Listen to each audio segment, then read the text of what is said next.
Kan kalau melihat dari sisi sosial itu sebetulnya kan Mas Taufik sudah nyaman ya, pensiunan pejabat dan lain sebagainya. Artinya dari sisi ekonomi sudah mapan dan lain sebagainya. Diumumkan sebagai ketua umum, saya terus terang shock waktu itu. Saya sama sekali tidak berminat untuk menjadi ketua umum PSHT.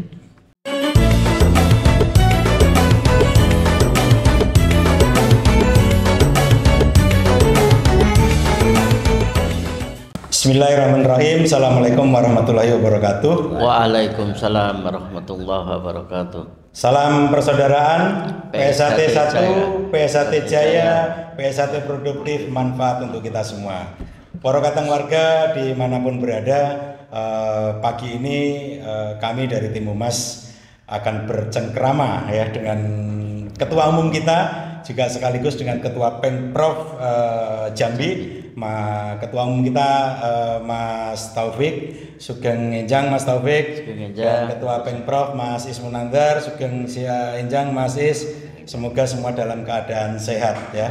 Jadi Mas Taufik, Mas Is, sebuah hal yang membanggakan bahwa hari ini kita berhasil mengadakan Rakernas pada tanggal 16 hingga 18 nanti, di mana Rakernas ini adalah salah satu program kerja yang memang harus kita lakukan.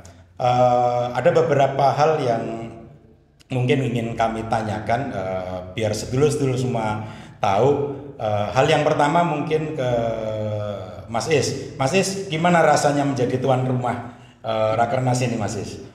Ya, makasih ya untuk semuanya. Selamat pagi dan assalamualaikum warahmatullahi wabarakatuh. Waalaikumsalam warahmatullahi wabarakatuh. Puji syukur pagi hari ini kita selalu dalam keadaan sehat walafiat, sehingga kita masih dalam rangka Rakernas. Rasanya bahagia, prihatinnya juga ada. Ketemu saudara juga banyak.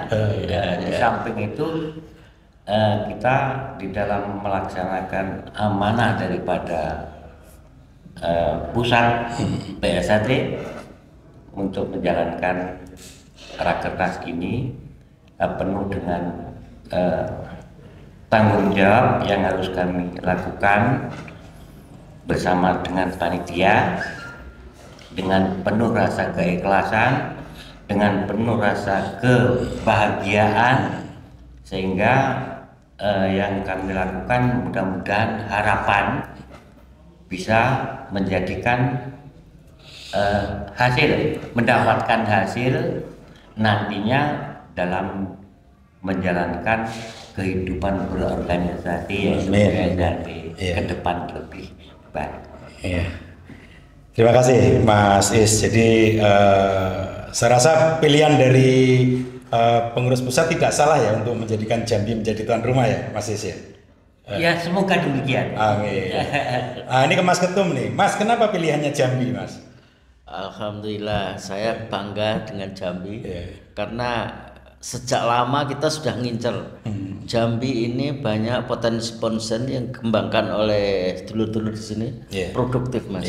Banyak usaha-usaha kecil yang dikembangkan, yang dikoordinir oleh Ismun ini marak gitu ya, yang dilakukan oleh dulur-dulur. Karena itu 4 tahun yang lalu ketika kita raker di Jakarta, raker pertama itu sudah menetapkan Jambi harus jadi salah satu tempat raker. Raker kedua kita selenggarakan di Surabaya, di Malang. Alhamdulillah jalan. Yang ketiga di Kalimantan Timur, sekarang yang keempat. Dan tadi Mas Ismun bilang ada prihatinnya tadi. Ternyata konsekuensi sebagai penyelenggara ini luar biasa. Saya tanya kenapa Mas Ismun nggak pakai seragam ininya. Rupanya dia sendiri nggak kebagian seragamnya karena habis dibagi kepada para peserta, jadi tuan rumah ngalah lah. Mungkin itu keprihatinannya. Termasuk ini Mas, mungkin saya tambah, termasuk penginapan kan kita juga banyak dari panitia yang terutama untuk dari penyelenggara mungkin juga nggak banyak yang pakai fasilitas karena tamu yang harus kita. Tapi ini apa ya? Terus terang nerenyuh apa? Kita nggak nyangka pesertanya sebanyak ini, Mas. Makanya panitia yang menyiapkan paling banyak 200, 250 ternyata beludak. Sehingga ya di luar prediksi lah.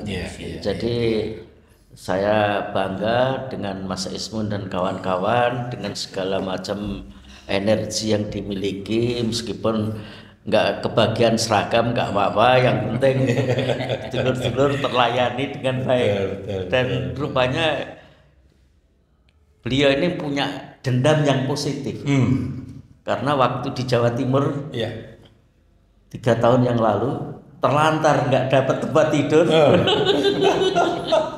Makanya awas nanti kalau di Jambi ternyata balesnya nggak bales yang sama negatif, tapi justru balas positif. Pokoknya kita beresin semua dan alhamdulillah kenyataan yang kita rasakan di sini sangat menyenangkan. Karena itu terima kasih Mas Ismun dengan dulur-dulur di Jambi, luar biasa energi yang dikeluarkan untuk Rakernas ini. Mudah-mudahan dulur-dulur nyaman dan senang sehingga bisa menghasilkan rumusan-rumusan yang produktif. Amin. Mas, ya kalau kita bandingkan dengan yang lalu-lalu kan Rakernas, Parlo itu kan seperti hanya di satu tempat ya, sentris ya. Kenapa kita sekarang kok muter-muter itu, Mas? Tentunya mungkin ada tujuan baik ya yang mungkin Mas Ketum bisa sampaikan kepada kita semua. Iya, ini kita Mas, kita harus menyadari bahwa Indonesia ini luas. Terus setiap daerah itu punya karakter yang harus kita syukuri, punya keunikan-keunikan, dan dengan keunikan itulah kita bisa mengenal Kalimantan Timur, bisa mengenal Jawa Timur, bisa mengenal Jakarta, bisa mengenal Jambi, dan insya Allah nanti tahun depan bisa ke Bali untuk kejuaraan dunia, dan kita suasananya biar lebih cair. Dan kami harapkan dengan tempat raker yang berpindah ini akan menumbuhkan suasana guyup yang lebih dirasakan oleh sedulur-sedulur karena pemahaman terhadap karakter keunikan daerah yang semakin dipahami oleh sedulur-sedulur SHT gitu. Ya, jadi saya rasa ini sesuai dengan filosofi ajaran kita ya Mas Taufik di mana bunga teratai itu bisa tumbuh di mana-mana. Jadi bukan sentris gitu ya Mas Taufik ya. Baik, Mas Taufik, kalau kita flashback ke belakang lagi kan perjuangan kita, bagaimana kita ingin menyatukan organisasi dengan masalah-masalah yang ada, dan alhamdulillah kita saat ini sudah memiliki legalitas hukum yang sudah ditetapkan oleh negara bahwa tidak ada PSHT yang lain, PSHT hanya satu. Nah tentunya ini hal yang patut kita syukuri, dan kita mulai bisa berkonsentrasi kepada pengembangan organisasi yang lebih maju lagi. Nah berkenaan dengan pembinaan karakter, Mas, apa sih yang kita harapkan setelah semua masalah selesai, Mas Taufik, terutama untuk warga PSHT ya, anak-anak muda dan lain sebagainya. Iya, jadi kalau kita telusuri sejarah perkembangan SHT ini Mas Lili, kan ketika Eyang Harjo Utomo merintis kan melatih para pemuda-pemuda. Nah, di dalam diri keyakinan Eyang Harjo itu bahwa setiap pemuda ini harus ditumbuhkan keinsafan dirinya, keinsafan akan potensi diri, supaya dia percaya diri dan berani bersikap. Nah, sikap inilah yang ditanamkan oleh beliau sebagai modal untuk melawan para penjajah. Nah, sehingga dari awal kita dilatih, mulai latihan fisik untuk ngasah energi fisik kita dilatih untuk soul spell, untuk sambung supaya kreativitas kita di dalam memanfaatkan potensi kita miliki ini bisa tumbuh. Terus bagaimana kita dilatih untuk selalu salaman, selalu sarasehan, supaya kita ini rasa persaudaraan bisa makin kuat. Dan setelah saya coba pelajari, ternyata kenapa beliau menumbuhkan organisasi ini dengan sifat persaudaraan yang kuat. Ini karena sebagai wujud dari upaya untuk melaksanakan Sumpah Pemuda. Jadi bagaimana menumbuhkan rasa berbangsa yang satu, bangsa Indonesia. Itulah persaudaraan yang diperkuat. Bagaimana menjaga keutuhan Republik Indonesia dari sumpah bertumpah darah yang satu, tanah air Indonesia. Inilah pentingnya kita dilatih fisik, dilatih nalar kita, dilatih perasaan kita, dilatih naluri kita, supaya SHT ini bisa menjaga keutuhan Republik Indonesia. Karena itu di dalam wasiatnya ditegaskan kekal dalam persaudaraan.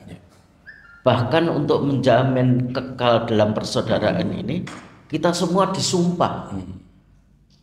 Disumpah pada saat mau disahkan jadi warga, sanggup memelihara persaudaraan lahir batin. Ini amanah yang luar biasa. Inilah yang harus kita jaga bersama. Karena itu saya pada kesempatan yang baik ini mengharapkan atau mengajak semua sedulur-sedulur kita untuk senantiasa ngugemi sumpah yang pernah kita ikrarkan, sanggup memelihara persaudaraan lahir batin.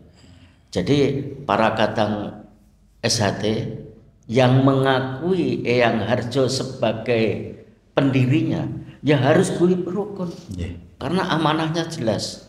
Amanahnya untuk menjaga rasa kebersamaan sebagai bangsa Indonesia, supaya kita semua tumbuh kesadaran diri, keinsafan diri, agar berani bersikap untuk menjaga keutuhan Republik Indonesia ini.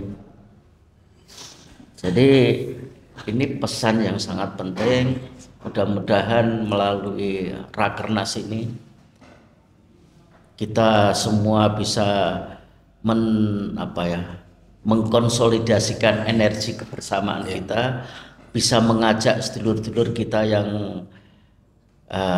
sekarang masih punya pikiran-pikiran yang berbeda. Mudah-mudahan dengan podcast ini kita mengharapkan dulur-dulur kita untuk bersama-sama ngugemi ajaran Eyang Harjo Utomo, yaitu menumbuhkan keinsafan diri supaya kita lebih percaya diri dengan mengembangkan potensi yang kita miliki, supaya kita berani bersikap untuk menjaga keutuhan Republik Indonesia ini. Ya, terima kasih Mas Taufik. Artinya guyub rukun yang diajarkan ini harus tanpa batas ya, Mas tanpa Taufik, batas, tanpa syarat tanpa apapun. prasyarat apapun ya. Iya. Ya, jadi para katang warga ya, perlu kita sampaikan bahwa guyub rukun itu adalah amanah dari ajaran organisasi kita, terutama yang tuangkan di dalam mukadimah di Alinea 4, di mana kita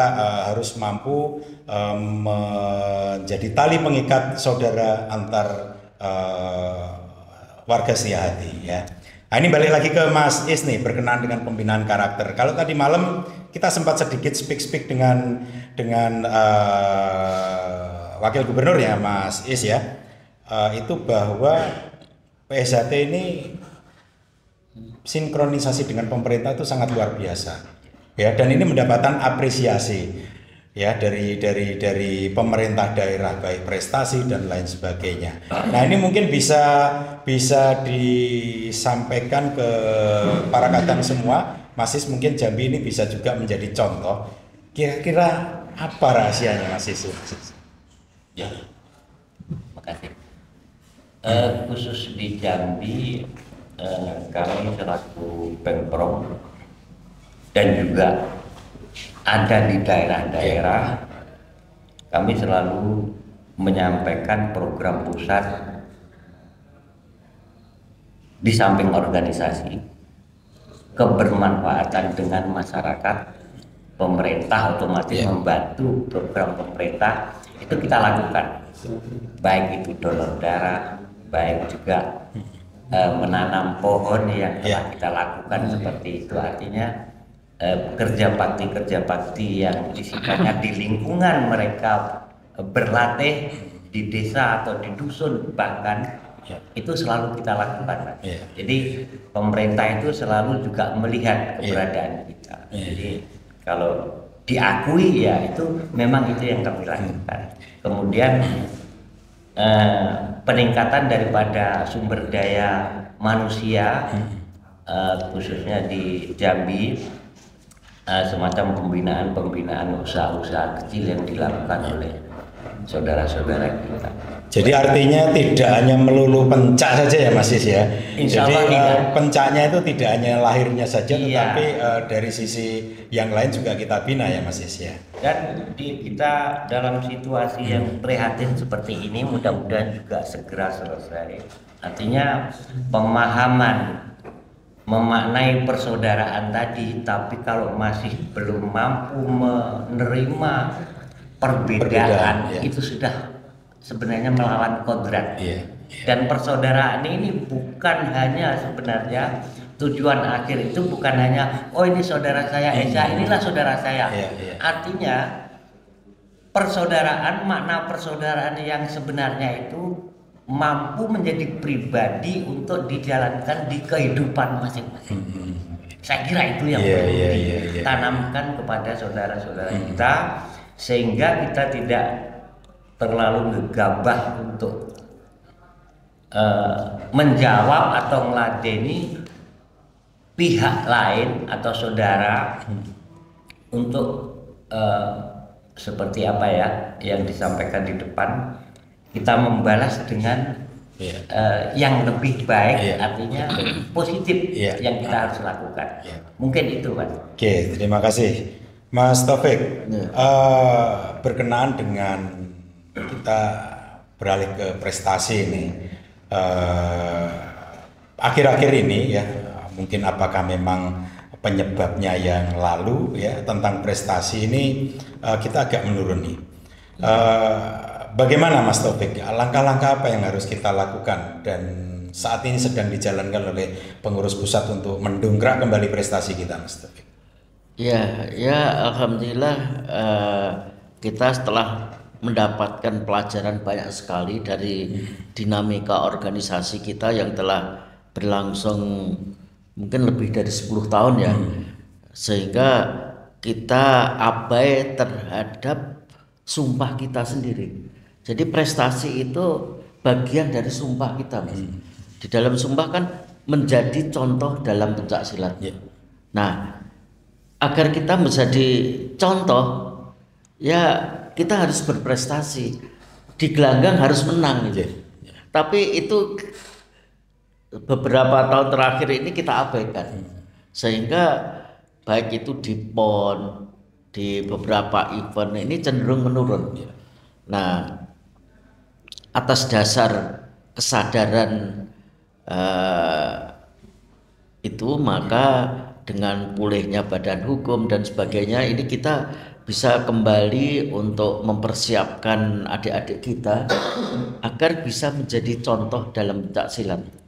Dan itulah makanya kita sedang menyiapkan program TOT, mulai dari pelatih untuk tingkat SD, pelatih untuk tingkat SLTP atau remaja, sehingga kita bisa menyiapkan kader atlet yang lebih bagus. Kebetulan panduan-panduan untuk itu alhamdulillah sudah diselesaikan oleh teman-teman Lemdiklat, dan insya Allah dalam waktu dekat ini setelah proses TOT untuk silat ajaran sudah berjalan, nah kita akan memperkuat TOT untuk prestasi. Ya, dan alhamdulillah persiapan itu sudah kita lakukan. Mudah-mudahan mulai dari Rakernas ini kita bisa menyiapkan agenda yang lebih detail untuk mengkader para atlet kita ke depan. Baik, Mas Taufik, ya seperti kita ketahui bersama kan banyak sekali cabang-cabang kita yang masih memiliki problematika klasik ya tentang pembiayaan atau pendanaan organisasi. Nah, saat ini kan kita memiliki koperasi ya, Mas Taufik ya. Apa yang bisa dilakukan dengan koperasi ini agar bisa setiap cabang itu tidak lagi memiliki problema-problema klasik seperti itu, Mas Taufik? Iya. Jadi koperasi yang kita kembangkan ini bagian dari apa yang dicontohkan oleh Yang Harjo dulu. Jadi untuk menumbuhkan keinsafan terhadap potensi diri, untuk menumbuhkan keberanian agar potensi yang kita miliki ini bisa kita manfaatkan dengan sebaik-baiknya, maka kita harus mewujudkan persaudaraan ini dalam bentuk aktivitas ekonomi. Jadi pada era tahun 30-an beliau ini juga mengembangkan koperasi. Dan koperasi ini sejatinya adalah bagaimana mengoptimalkan potensi setiap individu agar bisa menghasilkan nilai ekonomi, nilai sosial, dan nilai budaya yang lebih produktif. Nah, melalui koperasi Ternate Jaya Sejahtera yang dipimpin oleh Mbak Eni, Mas Bono, dan kawan-kawan ini, itu bisa menggerakkan energi dulur-dulur kita. Nah, salah satu potensi yang kita miliki kan hak kekayaan intelektual dalam bentuk pakaian, latihan maupun pakaian warga atau pakaian sakral. Nah, ini bagian kecil yang harus kita manfaatkan untuk menguji apakah kita mampu mengelola sedulur-sedulur kita yang jumlahnya jutaan ini menjadi kekuatan baru, kekuatan ekonomi. Nah, kalau ini bisa kita wujudkan, insya Allah untuk pendanaan mengenai prestasi, untuk membantu kesejahteraan teman-teman kita, sedulur-sedulur kita yang terkena musibah segala macam, ini bisa kita atasi. Saya yakin melalui koperasi dengan rasa persaudaraan yang kokoh ini, energi kita akan lebih produktif supaya kita bersaudara ini betul-betul bisa merasakan manfaatnya, manfaat menjadi anggota setia hati Ternate.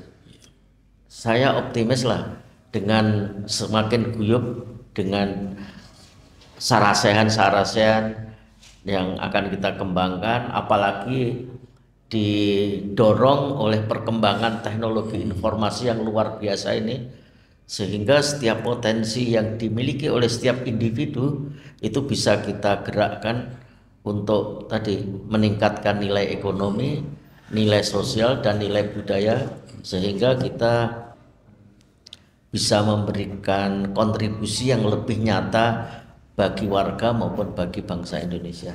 Ya, Mas Taufik, kan kalau kita lihat potensi di seluruh cabang itu kan sebetulnya banyak sekali yang bisa digali. Apakah ini nanti setiap cabang bisa bekerja sama dengan koperasi, Mas Taufik? Bukan hanya bisa kerjasama, harus ya Mas, harus, wajib ya, okay. Wajib. Ya. Jadi kayak di Jambi ini banyak potensi-potensi ekonomi yang digerakkan oleh dulur-dulur, baik itu lele, sawit lah, apa segala macam, madu. Itu saya kira ini potensi ekonomi yang bisa kita gerakkan. Apalagi kita tahu setiap daerah itu punya keunikan sumber daya lokal. Nah, bagaimana sumber daya lokal ini bisa kita manfaatkan agar bisa menghasilkan nilai ekonomi tadi. Nah, melalui Koperasi Ternate Jaya Sejahtera, mudah-mudahan kita bisa bersinergi lebih produktif untuk mensejahterakan seluruh warga BSHT. Terima kasih Mas Taufik. Terakhir Mas Taufik, ini mungkin pertanyaan agak sentimental Mas Taufik. Boleh dijawab, boleh tidak. Ya.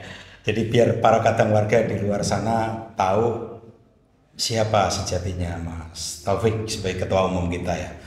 Kalau kita melihat Mas Taufik di awal pemilihan ketua umum, kan kalau melihat dari sisi sosial itu sebetulnya kan Mas Taufik sudah nyaman ya, pensiunan pejabat dan lain sebagainya. Artinya dari sisi ekonomi sudah mapan dan lain sebagainya. Tapi pertanyaannya, kok masih mau bersusah-susah Mas Taufik ngurusin dulur-dulur kita yang beraneka ragam, yang ada yang menghujat, ada ini dan lain sebagainya. Padahal kalau saya mungkin ya udahlah ngapain gitu. PN. Ya, tapi sekali lagi Mas Taufik ini boleh dijawab boleh tidak? Iya. Ini Mas Lili. Ya apa ya? Karena sejak kecil kita ini kan dididik untuk tahu potensi diri, berani bersikap. Terus terang saya sama sekali tidak berminat untuk menjadi ketua umum BSHT. Kebetulan tahun 13-an ketika mulai ada tanda-tanda dinamika organisasi, kebetulan saya waktu itu ya di samping punya jabatan eselon 1 di Kementerian Koperasi, saya jadi Sekjen ITSMI, jadi ketua umum Masyarakat Perikanan Nusantara, jadi organisasi nasional saya sedang aktif di situ. Nah, ketika ada dinamika organisasi, kita diajak diskusi sama Mas Maji almarhum. Nah, saya sudah ngerti nih cara menyelesaikannya. Ya, saya matur Mas Maji, Mas boleh nggak saya menghubungi dulur-dulur kita yang waktu itu agak berseberangan pendapat dengan Mas Maji gitu. Ya Mas Maji, oke, silahkan dihubungi dulur-dulur kita. Saya hubungi dan semua untuk menyelesaikan masalah dinamika itu mudah. Akhirnya saya dikasih amanah untuk menjadi ketua panitia Mubes atau Parapatan Luhur dan diberi amanah untuk menyiapkan anggaran dasar yang memungkinkan bisa menampung aspirasi sedulur-dulur yang waktu itu punya pandangan yang berbeda-beda. Ya akhirnya terwujud Parapatan Luhur. Tiba-tiba saya diumumkan sebagai ketua umum. Saya terus terang shock waktu itu. Tapi yang namanya pendekar dikasih amanah kan nggak boleh cedera, nggak boleh nolak. Dan saya tahu waktu itu memang ada situasi yang memang perlu kita selesaikan bersama. Dan alhamdulillah dengan berjalannya waktu, meskipun belum tuntas, tapi tanda-tanda untuk menyelesaikan masalah dinamika organisasi ini sudah jelas wujudnya. Jadi bukannya saya berambisi untuk menjadi ketua, enggak. Saya karena diberi amanah, dan alhamdulillah amanah itu ya kita kan nggak boleh tinggal gelanggang colong payu, meskipun dihujat sekarang kemari ya, karena kita harus teguh dengan amanah itu ya kita jalanin aja Mas. Dan alhamdulillah perkembangan semakin bagus, mudah-mudahan nanti penerus saya bisa lebih orientasinya bisa lebih fokus pada prestasi, pada kesejahteraan, mudah-mudahan melalui kebersamaan seluruh warga apa yang diwariskan oleh Hyang Hardjotomo ini bisa kita kembangkan, kita ugemi, kita uri-uri, sehingga cita-cita beliau untuk mewujudkan Indonesia menjadi bangsa yang merdeka, bangsa yang bersatu, bangsa yang berdaulat dan adil makmur, itu kita wujudkan bersama. Dan saya yakin PSHT punya potensi untuk mendukung ke arah itu. Jadi memang amanah. Iya. Jadi tidak ada ambisi ya Mas ya. Tidak ada ambisi. Jadi tidak ambisi, dan memang itu amanah sekali dipegang ya, harus diselesaikan ya Mas. Harus diselesaikan. Ya. Itulah makna jurus 36. Iya. Jadi jurus 36 itu yang saya pahami. Iya. Begitu kita ada masalah harus kita hadapi sampai selesai. Karena itu di jurus 36 nggak ada istilah mundur. Harus maju dan menyelesaikan masalah. Dan alhamdulillah upaya ke arah itu mudah-mudahan bisa segera terwujud. Amin. Baik, terima kasih Mas Taufik, Mas Ismu, bincang-bincangnya pagi ini. Para katang semua, banyak pelajaran-pelajaran yang kita bisa dapatkan di pagi ini dari Ketua Umum kita Mas Taufik dan Ketua Pengprov ya, di mana bahwa ajaran itu harus dijalankan 100% ya, tanpa dikurangi sedikit. Dan makna persaudaraan itu adalah guyub rukun ya, dan guyub rukun itu tidak ada batasnya ya. Jadi kepada saudara-saudara semua di luar sana yang masih mau belum guyub rukun, yuk kita guyub rukun bersama, karena itu bagian dari ajaran SHT. Terima kasih Mas Taufik, terima kasih Mas Ismu, para katang warga semua, mari kita beryel-yel ya, PSHT 1, PSHT Jaya, PSHT produktif, manfaat untuk kita semua. Terima kasih. Assalamualaikum warahmatullahi wabarakatuh. Waalaikumsalam warahmatullahi wabarakatuh. Mas Taufik.